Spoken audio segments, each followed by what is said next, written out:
a tutti amici del laboratorio artistico, io sono Carla, oggi andiamo a parlare di collage. Per questo lavoretto vi servono dei giornali che abbiano dei volti abbastanza grandi, delle forbici e della colla. Io come vedete ho già selezionato un po' di volti, vi serve avere alcuni volti giovani, vecchi, maschi, femmine, più o meno della stessa grandezza, più o meno. Come vedete, non è necessario essere precisissimi. Ritagliamo innanzitutto i primi volti interi. Io ho questo qua con la barba che mi piace molto.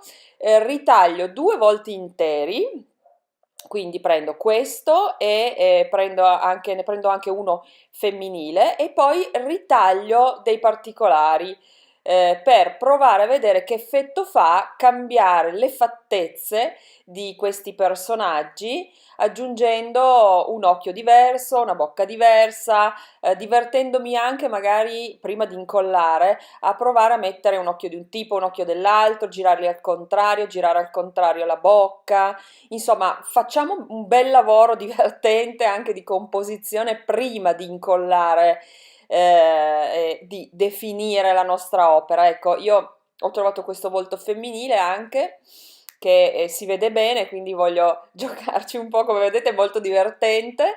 Possiamo anche chiederci ma che tipo di espressione, che tipo di emozione viene fuori cambiando un occhio, cambiando una bocca, anche che magari cambiando un naso cambia il carattere del personaggio che viene fuori, sembra più giovane, più vecchio, più simpatico, più antipatico. Insomma, divertiamoci un po'. Quando poi saremo soddisfatti del risultato, possiamo prendere un foglio bianco e incollare quello che ci è piaciuto di più.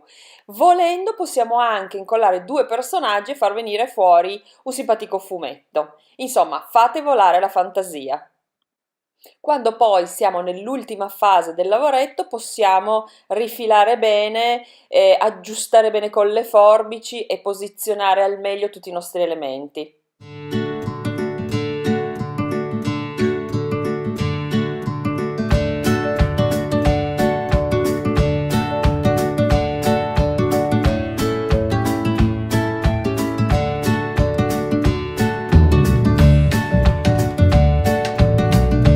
Bene ragazzi, ciao a tutti, anche per oggi abbiamo finito, spero che queste idee vi siano piaciute e che soprattutto riusciate a trovare la vostra ispirazione, a mettere la vostra creatività all'interno degli spunti che io vi do in ogni tutorial.